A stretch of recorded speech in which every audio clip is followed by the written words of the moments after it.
Friday Night Racing on Off the Ball.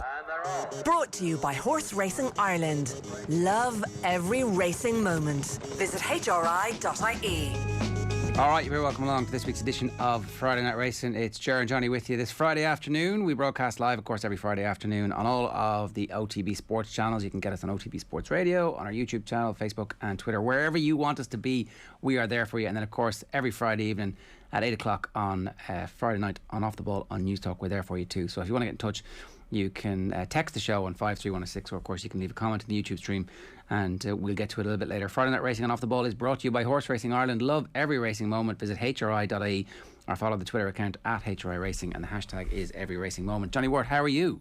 I'm good. It's good to have you back. I think your replacements / deputies, namely yours truly, Will and Richie, did a pretty good individual and collective job in your absence, I think. So the pressure is kind of on. You kind of have to score today. Just feel a little hot under the collar. Is that what you're telling me? I need to the groove in the chair is a little bit uncomfortable for me. It's been smoothed out to somebody else's butt cheeks. In a physical and metaphorical sense, yeah. The pressure's on, Ger, and it's a big weekend for you to come back. Well, no better weekend, you know. Come with the hour, as they say. It is Derby weekend, right? And it is a Derby festival, and traditionally this would have been a massive weekend for the entire county of Kildare, because loads of people come into the county.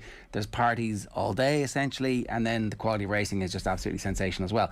So this time last year, obviously, we didn't have any of it, but we're having a little glimpse of what normality might look like this weekend. Yeah, some people are back. You know, the crowds for the Irish Derby had gone back a good bit from the heyday that you mentioned, probably when you were sort of maybe in your late teens, early 20s, give or take. The Derby was massive in Kildare, and then the Curragh was redeveloped. There would have been a few issues with the Curragh redevelopment, but it's at a situation now. Pat Keogh came in and he did such a job to get kind of the community back, that there was a real feel-good vibe about the Curragh, and then the pandemic happened. So there were classics run at the Curragh, and like we did a piece with Johnny Murtagh this morning just on Racing TV, and the backdrop of the horses on the gallops at the Curragh, it's an amazing place to train horses. But what you spoke about, the festivity and the kind of the atmosphere that it should entail, that can all come back, and the Derby can be an amazing weekend, and this is kind of the first step towards a return to normality, not only for the Derby, I think, but for racing itself. Okay, we'll talk a little bit more about that later on as well, but I want to get to our guest this week, who is Gavin Ryan.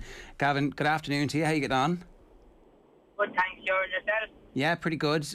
We talked to you at the end of last year, kind of September, October time, and things were going good, but not as spectacularly well as they have been since. So you're riding the crest of a wave at the moment.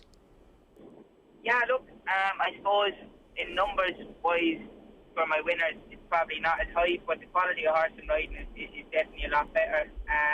It's a very lucky position. I obviously lost my name at the end of last year, and it's obviously a time that some people struggle and others don't. So obviously my outside ride, I probably don't get the same amount, because a lot of them people want to name off them and whatnot. But thankfully I have a very good boss in Donald O'Brien, and he's very loyal. I'm riding a lot for him at the minute, and I'm getting to ride a lot of the better races. So I'm absolutely delighted, and that the quality of horse and ride this year is a lot better. So no, I'm delighted. When you say the quality of horse is a lot better, obviously that comes in results as well. What does it actually, is there a difference in how you feel when you're on a good horse and you know the horse is good? Do they just respond in a different way to your promptings? Yeah, well, even in the better races, the tempo of the race are run a lot stronger and a lot quicker, and a lot of the time in good races there's very little hard luck stories. Everyone knows what they're doing down the start. You jump out, you usually get a clear enough run through, and if your horse is good enough, it'll do the business. But they're just different calibre. They can switch up through gears a lot quicker. A lot of them move very well, and they're just better races to be riding, in the tempo is always a lot stronger, and there doesn't seem to be as many hard luck stories. This, Johnny, is the type of thing where we're seeing a new generation. We've talked about this so many times in the past on the show, about there being these generations of superstar jockeys who have 2.5, 3, 4 decades of absolutely sensational top level stuff, and it looks like we're seeing the birth of a new cohort coming through. Yeah, I remember doing a piece for HRI with Gavin, Andrew Slattery and Ben Cohen, who has a big ride in the Derby tomorrow as well, when I think they were doing their leaving certs the following week, and Ben Cohen wasn't actually sure what day the leaving cert started. This was about 5 to 7 days in advance, and I think he thought he was starting on Wednesday, but it was actually Monday or something like that.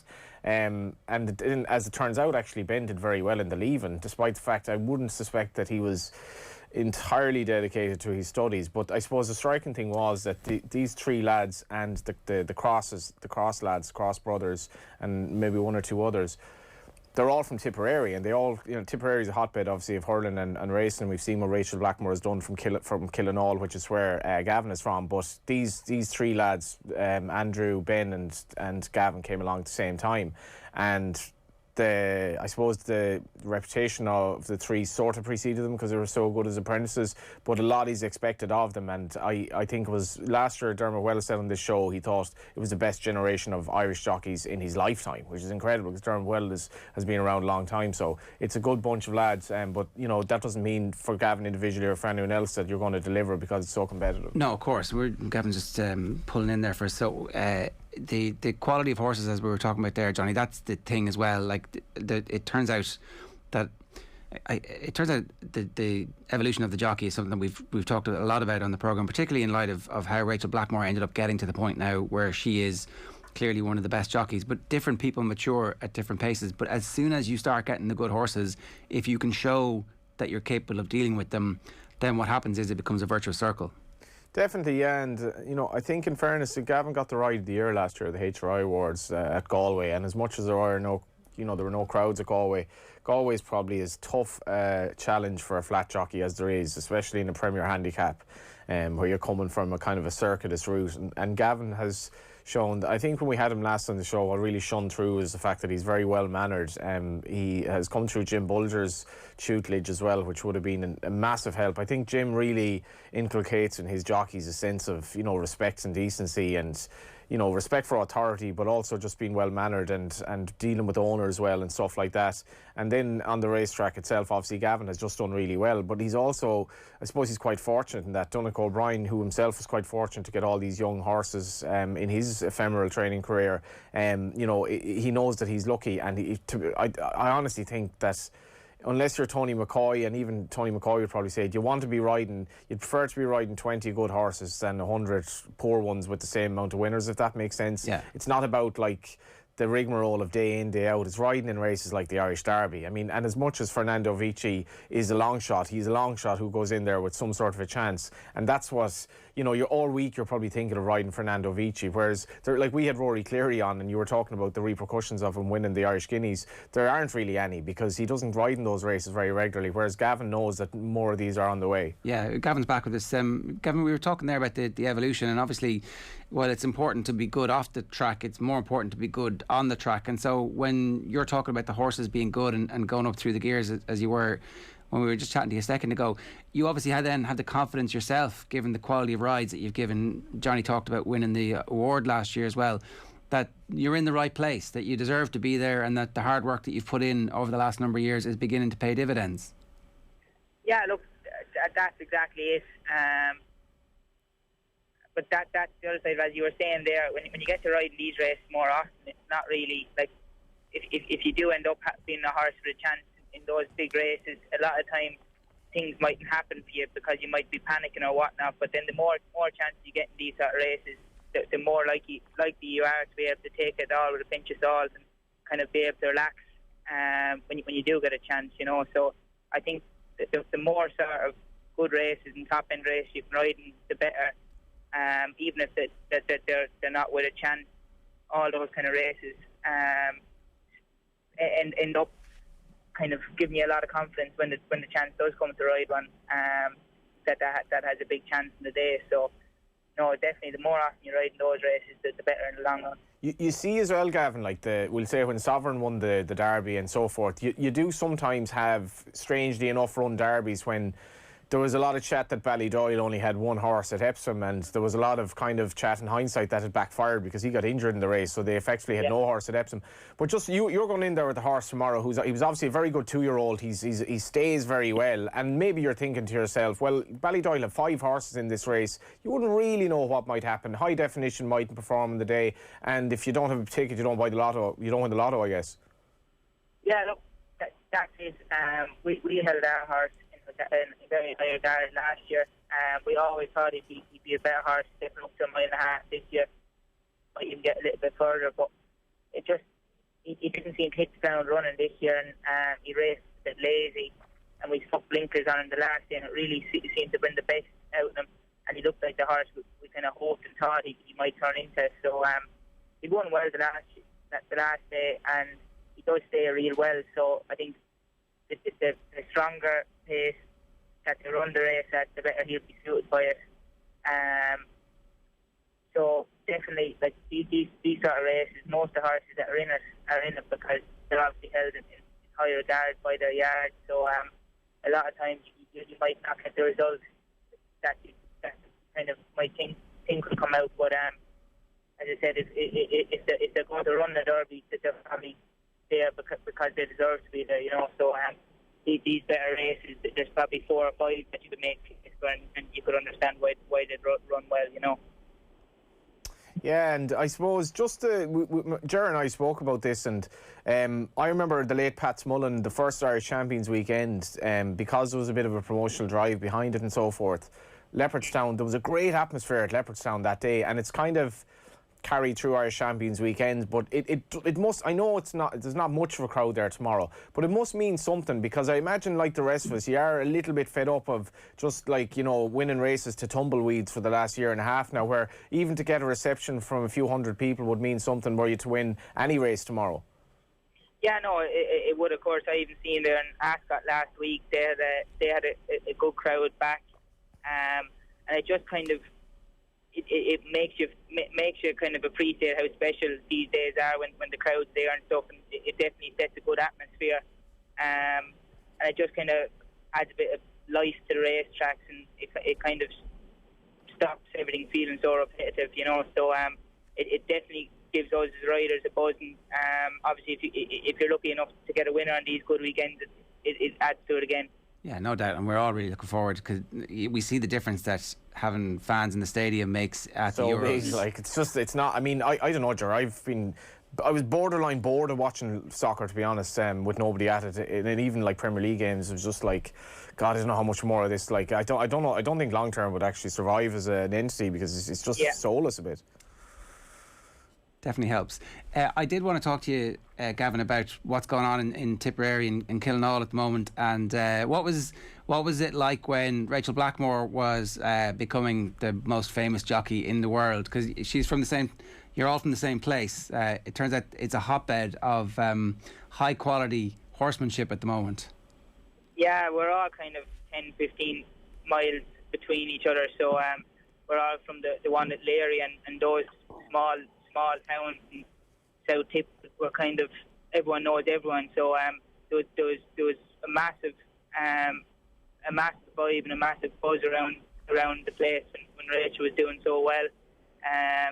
I think a lot of people probably made a lot of money off her because they were backing her because she just looked like she couldn't get beat, you know. So she definitely lifted everyone's spirits during a tough time, you know. So it was great, and as I said, I think it's something that will stick in people's minds for a long time. So no, as I said, I think it definitely helped people get through those tougher times. And yourself and Ben Cohen are from the same school, different GA clubs. Is my information good on that? Yeah, no, that's correct. We were in the same class in school, and we're from 2 different parishes, all right, but they're only a stone's throw away from each other, and we played in 2 different GA teams, but we were in the same class in school. So you would have been hurling against each other, and now you're racing against each other this weekend in the Derby. Yeah, that's it. So I suppose nothing's really changed. We're still rivals, just in a different sport. Ben, obviously Royal Ascot and all that, and I was chatting to Johnny Murtagh about this. He said, I think he may have smiled twice during the whole of Royal Ascot despite having a winner. I've never met a kid as horizontal as this lad. Obviously, now I'm sure he might have matured a little bit since we did that video, but success kind of comes easy to him. Yeah, he's a wicked laid-back character. I don't really know what you'd have to do to get a smile out of him, but it's not as if he's not grumpy or anything. He just doesn't seem to show much expression, especially not facial expressions anyway. What would you do would you kind of be as chilled out if you won the Derby? Probably you wouldn't be as chilled out as if Ben won it, but I'm sure I'd be able to crack a smile or something. Yeah, well, Donncha and yourself would be a fairly laid-back partnership as well. I mean, Ger and I were discussing this. Like, your average age is little over 40, I would have thought, which is combined. Average is 20, yeah. Sorry, average. So combined age little over 40, which is a good bit less than half of some trainers still on the go. You know, so but for your youth and all that, he is a fairly laid-back trainer.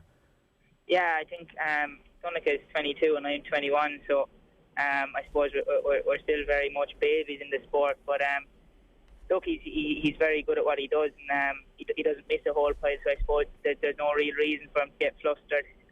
He knows he's on top of everything, and thankfully the horse has been running well, and we've been getting some good results, so I suppose when things are going well and he knows he's on top of everything, it gives you a reason to be relaxed.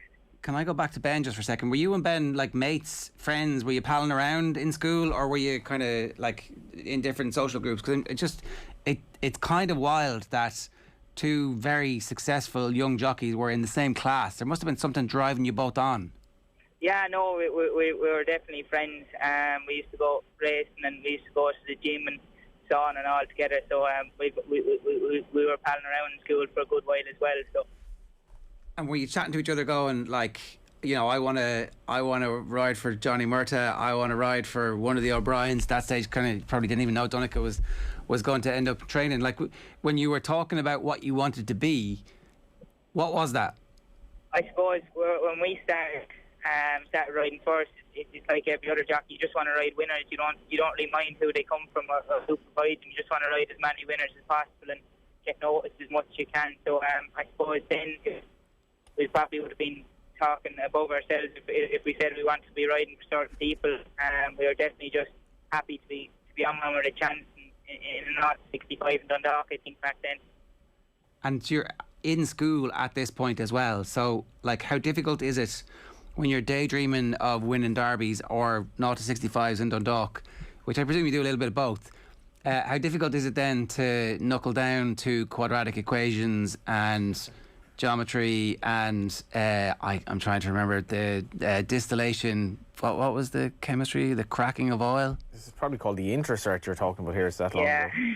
But I suppose myself and Ben, we were never too studious. I suppose once we started riding on the track and we got the bug, there was very little school could do to kind of keep us focused. Whereas Andrew, on the other hand, he was always quite big into studies and getting things done on time and that, but myself and Ben not so much. Just in relation to the jockeys coming through, like you probably already feel a little bit old, or in terms of like you're in your early 20s and you look at the kids coming through now. Who has impressed you? Like, because you look at Sam Ewing, obviously Dylan Brown McMonigal, I think Siobhan Rutledge is a lovely jockey as well, but what do you make of the ones under you, and do they already seem like young to you even though you're only in your early 20s? Not really, no. I'm still fairly aware of what age I am, so I know there's definitely another bunch of good riders coming through. You've Dylan Brown there, he's a very good rider, and Mikey Shee, Siobhan, Sam Ewan, Paddy Harnett, Luke Mack. There's a very good bunch of riders still coming through. So I would have been riding in the French races and all that with all them last year. So I definitely know I'm still only a baby. And what's it like in terms of? Like, I was trying to think of this. I was talking to my brother during the week about your first days in secondary school and trying to think back about like how it was exciting to meet new friends, but it was also a bit intimidating. What's it like going into a weighing room where you have all these like literally legends of the game and you're trying to beat them? Yeah, it's I suppose it's a bit surreal sometimes. You're walking into Wareham with obviously Frankie Tori and that who are still riding. He would have been someone that we all would have grown up watching, and he was a celebrity back then. So to be in a Wareham with the likes of that of Frankie, it's a bit surreal really. But at the end of the day, we're all there to do the same job. So I suppose once you've met him once, and if you're riding those bigger races, you kind of put that behind you, and you realise that it's your job. You're there to compete, and they're your rivals at the end of the day. Yeah, and what do you make of the standard at the moment? Because it's hard for you to say, you're only starting off, but it's definitely accepted that this is something of a golden young generation of jockeys. Well, there's definitely a very good bunch of riders in Ireland, but I think the other side of it is you can see that with the likes of Donica and Johnny and Joseph, they're not afraid to put up young riders, and I think there's a lot to be said for that.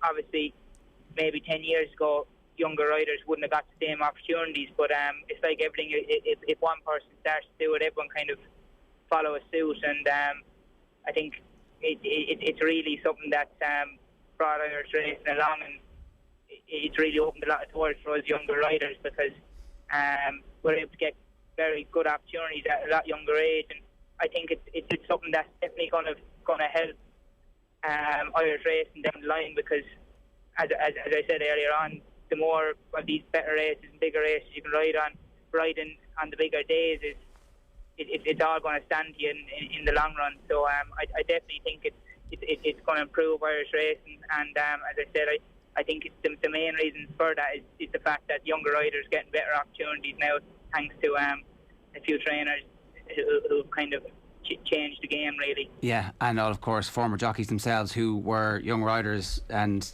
probably in different cases, were given opportunities that others might not have been given, but were probably also jocked off at various stages for slightly higher profile jockeys in other circumstances. Just very quickly, because I know you're on the way to the Curragh this evening.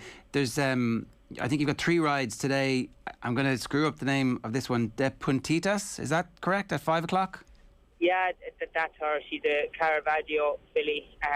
She's had one run in Leopardstown. She was very clean that day, and I think she would have come on a lot from that. Killian Leonard rode her that day, and he said she was just raw, and she would have learned a lot from that day. So we're hopeful that she might be able to give a better account of herself today. We like her at home, so hopefully she can get into shape. And then Rocky Dreams at 5:30. Yeah, Rocky Dreams is a horse that Leanne Breen claimed out Dennis Hogan. Won her claimer nicely in Dundalk over 6, runs over 7 today.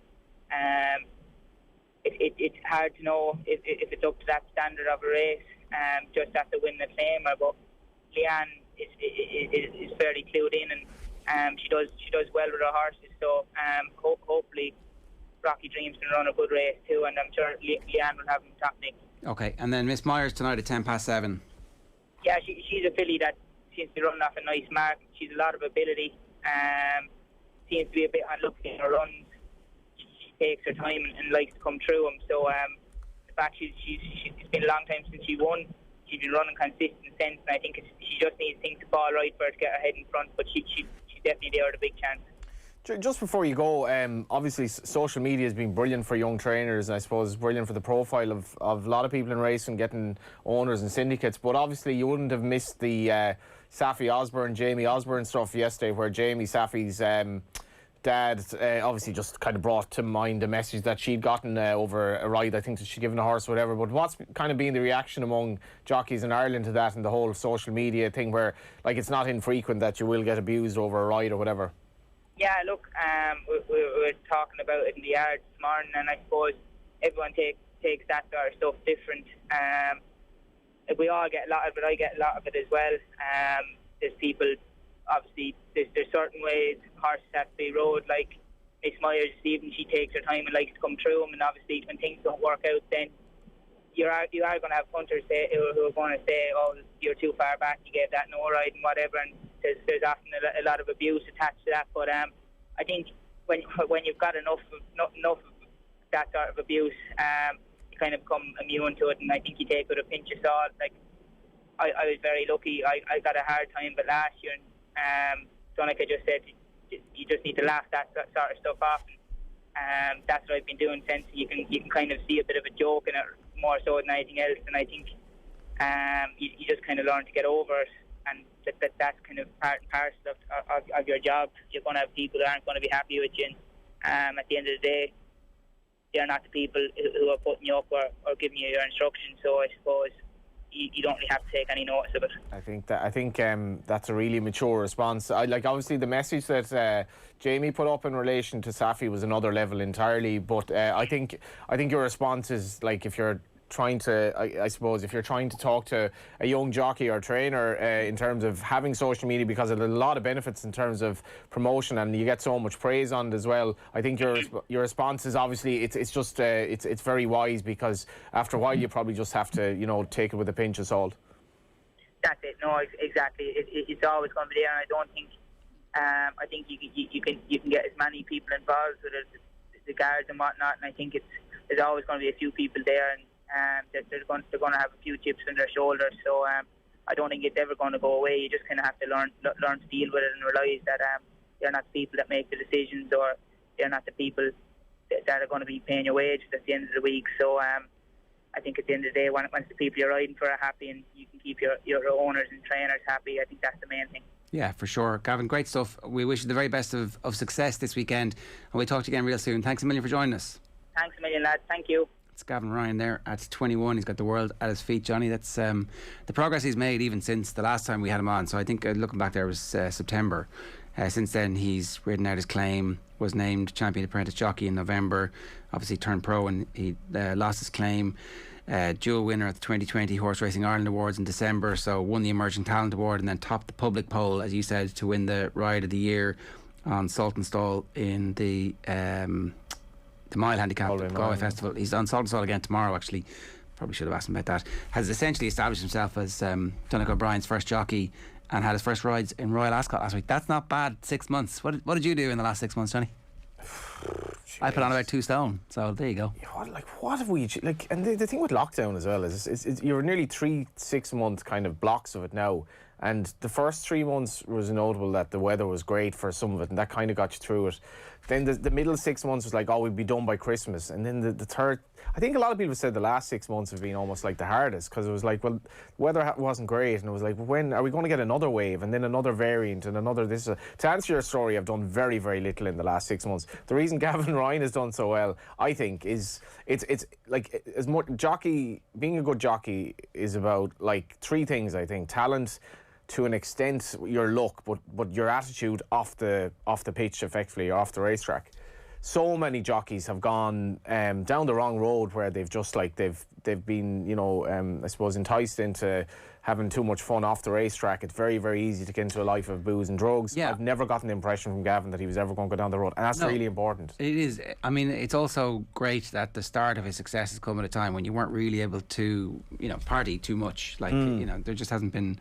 So and also the first flushes of this super success and obviously he's been successful for a couple of years now, but have come as well when there's been no crowds and no pressure, and so that adulation that hasn't yet kicked in, and they'll come back slowly. So he's going to be able to ramp it up at a calibration that a lot of people don't have. So it hasn't gone from unknown to suddenly winning some massive race and there being 50,000 people there and everybody wanting to pat you on the back. Well, if you looked at the documentary on Our Town, I think it was called, or whatever, on Bray this week, and I was kind of caught it briefly last night, but Dylan Barnett was on it, and he went over to Brighton as a kid, and you've all these young soccer players who go over to England, and the reputation before they go over, and they come, once they get into adulthood, or they actually get to play against senior players, and they get to a particular level, they plateau, and as a consequence of plateauing, they actually regress, because the mental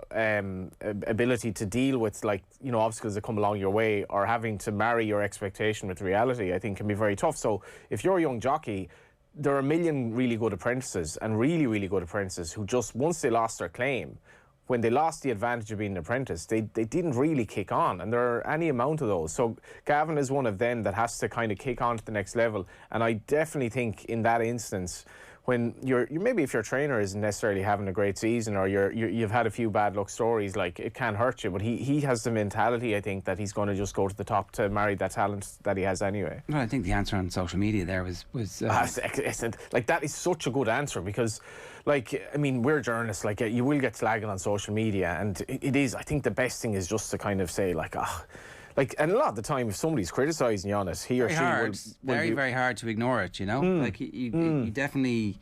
There are definitely patches where you're really good at ignoring stuff like that, and then other patches where, for whatever reason, it can get under your skin. Yeah, and some of it is obviously patently outlandish, but some of it will actually be quite true. So, like, that's the difficult thing for a jockey. But the problem with whatever about you and I, like, when you're a jockey, people's money is at stake, and that is the root of the criticism or the abuse. Like, he's on about a horse there that's a hold-up ride. Whoever criticises riding that horse 100% had it backed.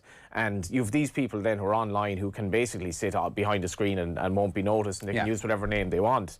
But Gavin would appreciate that. Like, a lot of young trainers are using social media to their benefit as well, and it's brilliant for promoting good rides as well. So if Gavin gave a great ride to Fernando Vici, that'll be all over the world. So there's that as well. Yeah, no, totally, and it has the power to amplify. And a sport like racing is very clever to use social media, because it is having crossover appeal, and it's really working. So definitely something that needs to be tended and minded and taught, I think, to people who are coming through in all sports as well. I did want to also just point out that €10 from all of the 1,000 tickets purchased tomorrow to attend this year's Dubai Duty-Free Irish Derby will go to the Peter McVerry Trust, the National Housing and Homeless charity, who provide accommodation for the homeless at 7 different locations in Kildare alone. Obviously, they're all over the country. They're an incredible charity, and a tenner from each of the 1,000 tickets is going to the Kildare branch of the Peter McVerry Trust. So again, supporting a particularly good cause. Let's preview the Derby. What's going to happen?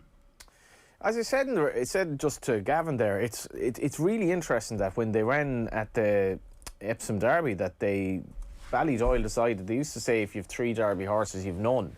And that's a very nice soundbite. It's not actually true, because, I mean, if you have 3 horses, you have a better chance than 1 of winning. And Ballydoyle, you know, maybe it was a wrong decision not to run high definition in the race, because he'd run so well in the trial in the Dante. He was kind of favoured for the Derby nearly all year.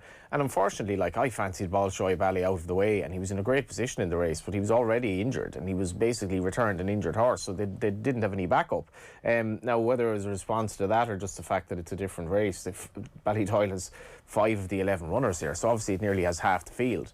So in effect, with high definition being a horse who would not appreciate, I think, a stop-start gallop even over a mile and a half, Aidan O'Brien and the lads, as we call them, have decided that we're going to dictate the fractions in this race. And I mentioned I was talking to Johnny Murtagh when he won the race on Fame and Glory. That race was run like, it was like a baton passing, so that, like, Fame and Glory would pick up the baton last and win it. And there was a massive gamble on Fame and Glory that morning, in that Connections basically kind of had an idea of how the race was going to pan out, and Fame Glory was the best horse, so he as such will win this race. And the Curragh is a far easier track than Epsom, so if high definition is good enough and he's come on from the Dante, he probably should win. But everything, as they say, Ger, has a price. Yeah.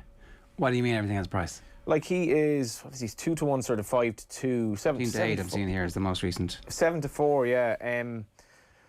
So, like, you can look at the Irish Guineas, which was won by Empress Josephine at a big price, and I'm a massive fan of backing Galileo horses trained by Aidan O'Brien at biggish prices, who are unexposed in races like this. I'd happily back them all day, every day. So which is the Galileo stuff in this? Well, he has Van Gogh, who's not by Galileo, who obviously runs, who would have a chance well on the better ground. Matchless, who's probably here to have some sort of pacemaking duty. Arturo Toscanini might be something similar, but definitely not Wordsworth. So Wordsworth obviously would be a dream for the headline writers if he were to win the race, but he actually ran in the Queen's Vase, which is exactly what Santiago did last year. When Santiago won the Queen's Vase, he was rated 94. Wordsworth went into the race rated 104. He was beaten in the Queen's Vase, but he's very lazy, maybe he does want a bit of a trip, but he raced so lazily off a slow pace that day. I think if they go really hard here, it'll basically sort a lot of the men from the boys, to use a fairly tired and old analogy, and he will be staying on. Shamie Heffernan has won 2 of the last 4 derbies. He also won the Irish Guineas, the last classic run at the Curragh, and this horse is 16-20 to 1, and the fact that he backs up so quickly after Royal Ascot, he's out at Chelsea Rose. You will remember, a lot of our listeners, Con Collins trained, very good mare. She won very good races at the Curragh, and I think he's well capable of being the shake-up, albeit the second and third from Epsom are here, and a horse, Lone Eagle, who was fancied but didn't run at Epsom. Okay, do you like McSweeney?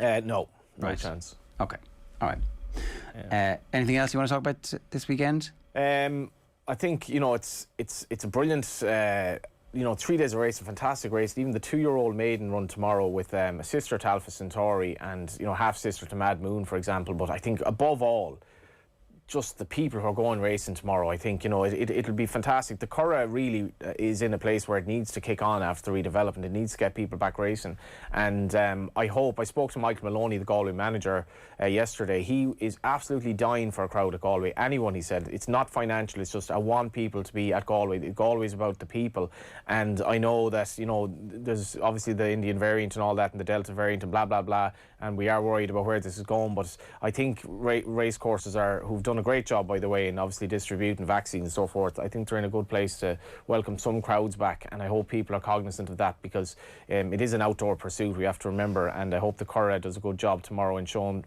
what can be done with the small crowd, I suppose. The other thing that happened this week that we should talk about, Fianna Fáil TD for Tipperary, Jackie Cahill, said that Jim Bulger should come before the Parliamentary Committee, this is the Joint Oireachtas Committee, and talk about his claims about doping in the Irish horse racing industry. No harm that Jim Bulger would go and do that in public and have that conversation and keep that conversation going? I'd be amazed if Jim, there's absolutely nothing for him to be gained in going to this. He doesn't have parliamentary privilege, so he obviously is kind of tongue-tied in what he can say. It's not like an interview with the newspaper where you can kind of pick and choose what you want to say. This will be something that's broadcast, and as much as I'd say Jim was probably regretful when this came up, because he's like, well, if I want to save face here, I kind of have to go, but if I go, I'll clearly have to evade some questions, because you can't say particular things even if you believe them. So as much as Jim has these ideas about what's going on, which a lot of people would agree with, I think it's more the fact that this might happen, and it's kind of brought it to the next stage. And if we have the IHRB and HRI in front of a committee, that's great, but I can't see why Jim would go. It's a zero-sum game for him. Well, I suppose he could say much of the things that he has already said, and then say, look, I'm not going to name any names here because you're not going to give me parliamentary privilege. You're not allowed. There's obviously a famous court case around that, and we voted it down as a country when we had the opportunity to give these Oireachtas committees more power. We as a country decided no, we don't want to give our parliament the opportunity to investigate, which I still don't really understand why we voted that down, but anyway, that's neither here nor there. And I don't know, I think everybody having more openness around the discussion of this is actually, it's good, because it's a clear indication that these are the changes that we've made in the last number of years. This is the progress that we've made. These are the investigations that we're doing. And these are so it emerged recently in the answer to one of the parliamentary questions, I think, that Sport Ireland had used some private investigators to do some investigation into doping, and that kind of stuff would give people a lot of confidence that actually we are looking into the type of stuff and we are doing digging. Definitely, and I think Jim has on one level done a great service here, because it's brought the issue to the fore. I, for one, don't think we've dealt with the issue of drugs and racing all that well. As I've said in this show to Richie last week, I think when a trainer's horse is actually proven to have a prohibited substance, the authorities are so ready to accept the excuse offered that it's unbelievable at times. Trainers will offer excuses that are not at all plausible, and they'll just accept them because it's the easy way out. So there's that level. Now the level that Jim is talking about is more of a kind of an epidemic, and that it's more widespread than that. And I think Jim has done a great job. Just personally, I think it'd be hard for him to appear before this panel because he'd just have to be unable to answer too many questions. Maybe he thinks it would benefit. And I think Jim's at a stage in his life where he's kind of happy to rock the boat a bit as well, where he's like, I want to get a conversation on this. And the IHRB probably does have answers in terms of its own kind of testing of horses and how widespread or not drugs are in racing. But interesting times ahead, I suppose. Yeah, okay. I just want to tell everybody as well, bonus race weekend in the Tote 10 to follow with the Irish Derby at the Curragh tomorrow. Do either of us have the potential winner to close the gap to Tom, who is actually killing us at the moment? It's almost like Tom knows more about this than most human beings do. So the scoreboard is Tom Malone 216 in second. There must be some mistake here. What? It says Ger Gilroy's in second, Johnny. I'm in a rush to get to Limerick, Ger. 120. Yeah, I have, and you have 70. A measly 75 points, Johnny. That's bombing it by any standards. It's poor. I must have high definition though. Total will be back taking bets at the Curragh on Saturday. They are delighted to welcome back customers after such a long absence. If you're unable to attend in person, you can place all of your Derby bets on tote.ie and avail of Tote Plus. We'll find out how that leaderboard is looking next week. Until then, take care. Friday Night Racing on Off the Ball. Brought to you by Horse Racing Ireland. Love every racing moment. Visit hri.ie.